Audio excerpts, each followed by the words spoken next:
Flavour drift মানে মজার মজার খাবার আর খুবই সিম্পল ওয়েতে তৈরি করা খাবার। চলুন তবে আজকে কথা না বাড়িয়ে আপনাদের সঙ্গে শেয়ার করে ফেলি খুবই মজার একটা রেসিপি। আর সেটি বানাতে আমার লেগেছে শুধুমাত্র 2টা ডিম। চলুন তবে আজকে বাটার গার্লিক এগের একটা মজাদার রেসিপি শেয়ার করে ফেলি। তার জন্য প্রথমেই আমি এখানে 2টি ডিম নিয়ে নিয়েছি। ডিমগুলোকে প্রথমে ভালোভাবে ভেঙে নিচ্ছি এবং এগুলোকে কিন্তু ভালোভাবে ফেটিয়ে নিতে হবে। আপনারা আপনাদের আন্দাজ অনুযায়ী ডিম কমিয়ে কিংবা বাড়িয়ে নিতে পারেন। এবারে ডিমের মধ্যেই দিয়ে দিলাম একটুখানি চিলি ফ্লেক্সটা দেওয়ার পর দিয়ে দিলাম 1/2 চামচেরও কম পরিমাণ গোলমরিচের গুঁড়া এবং দিয়ে দিব প্রায় 1/4 চামচের মতন লবণ।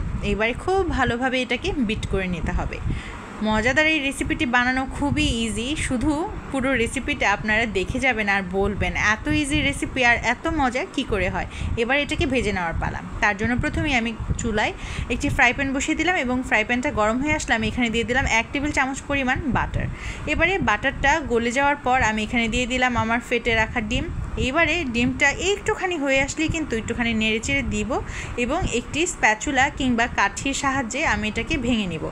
একদম ছোট ছোট টুকরো করবেন না, আবার খুব বড় রাখবেন না। এই অবস্থায় ভেঙে ফেলার কারণে এগুলোর শেপগুলো খুবই ভালো থাকবে। অতিরিক্ত যদি কুক হয়ে যায় তাহলে দেখা যাবে ঠিকমতো ভাঙতে চাইছে না, আর একদম ছোট করে ফেললেও কিন্তু এর শেপগুলো বোঝা যাবে না।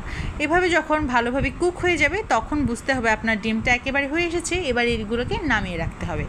ডিমগুলোকে নামানোর পরে সেম কড়াই কিন্তু আমি আরও 1 টেবিল চামচ পরিমাণ বাটার অ্যাড করে দিলাম। বাটারটা যত বেশি হবে খেতেও তত মজাই হবে। এবারে দিয়ে দিলাম 2 কোয়া রসুন ছোট ছোট কুচি করে। এবারে বাটারের মধ্যে এই রসুন কুচিগুলোকে একটুখানি ব্রাউন করে ভেজে নিতে হবে। মোটামুটি ব্রাউন কালার হয়ে আসলে এখানে 1 টেবিল চামচ পরিমাণ ময়দা আমি অ্যাড করে দিয়েছি। এবারে ময়দার সঙ্গে রসুন আর বাটার ভালোভাবে একটুখানি মিশিয়ে এখানে দিয়ে দিলাম 1/2 কাপের মতন লিকুইড দুধ। এবারে সব কিছুকে খুব সুন্দরভাবে কিন্তু মিশিয়ে নিতে হবে। ময়দাটা দেওয়ার কারণে যেহেতু একটুখানি লাম্পস হয়ে আসে, তাই জন্য এটাকে একটু ভালোভাবে নেড়ে চেড়ে কিন্তু সবটার সঙ্গে মিশিয়ে নিতে হবে।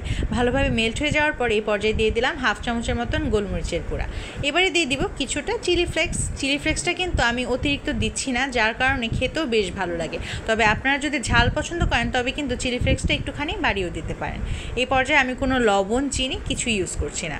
এবারে আমার একটুখানি হোয়াইট সসটা হয়ে গেলে আমি এখানে দিয়ে দিচ্ছি ভেজে রাখা ডিমগুলো। এইবারে একটুখানি নেড়ে চেড়ে দিলে কিন্তু মোটামুটি আপনার কাজ প্রায় হয়ে এসেছে।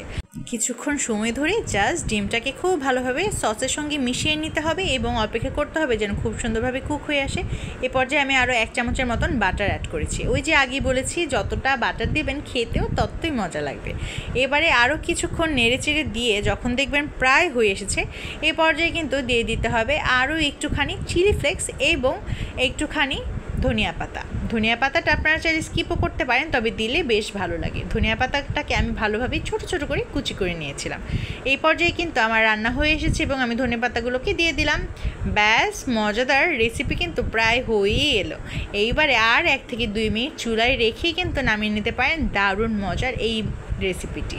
ডিম দিয়ে তৈরি এই রেসিপিটি আগে কেউ যদি কখনো ট্রাই না করে থাকেন, আজকের রেসিপিটি দেখার পর কিন্তু অবশ্যই করবেন। এত মজার একটা রেসিপি না করলে কি হয় বলেন। ইজি ওয়েতে কিন্তু এটা চাইলে আপনারা সকালের নাস্তা হিসেবেও খেতে পারেন। এটা তেমন কোনো খারাপ কিছুও না। আর হেলদি ওয়েতে যদি বানান এরকম মজাদার একটা রেসিপি তবে তার কোনো কথাই নেই। মজাদার ক্রিমি একটা জিনিস আপনাদের সঙ্গে শেয়ার করে ফেললাম। এই মজাদার বাটার গার্লিক এগটা কেমন লাগলো বলুন দেখি। যদি ভালো লাগে অবশ্যই কমেন্ট করে জানিয়ে যাবেন আর একবার হলেও ট্রাই করবেন। সবাই ভালো থাকবেন, সুস্থ থাকবেন।